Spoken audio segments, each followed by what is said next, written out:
tempat nyam-nyam, ke tempat nyam-nyam, ke tempat nyam. Nyam-nyam, ke tempat nyam-nyam. Hari ni hari raya kedua dah. Jom kita sambung beraya. Semalam kau dapat duit berapa ringgit? Semalam saya dapat 150.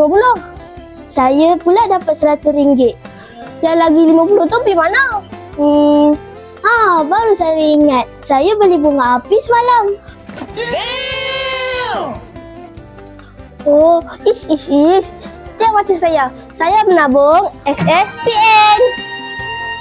Oh my god! Wow! Duit raya awak ada berapa, Fatia? Duit raya saya ada 200. Duit raya awak pula berapa ni? Ada 3. 3 apa? 30 je.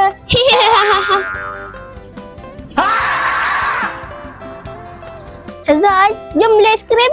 Jom. Lagipun saya tengah dahaga sangat ni. Cuaca pun panas sekarang. Jom kita beli bunga api.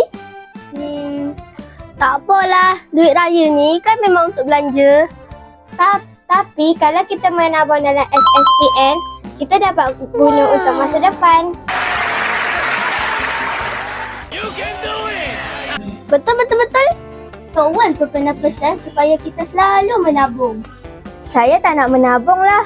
God, please, no! No! No! No! Kalau awak nak menabung, awak menabung seorang je lah. Saya tak nak menabung.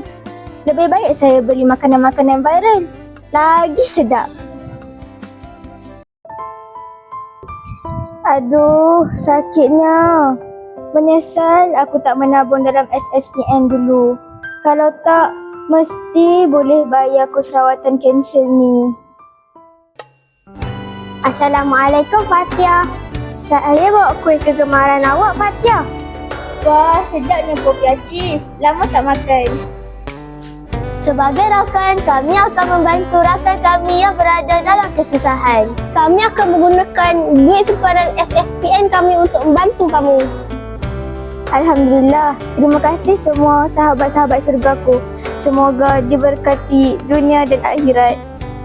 Amin.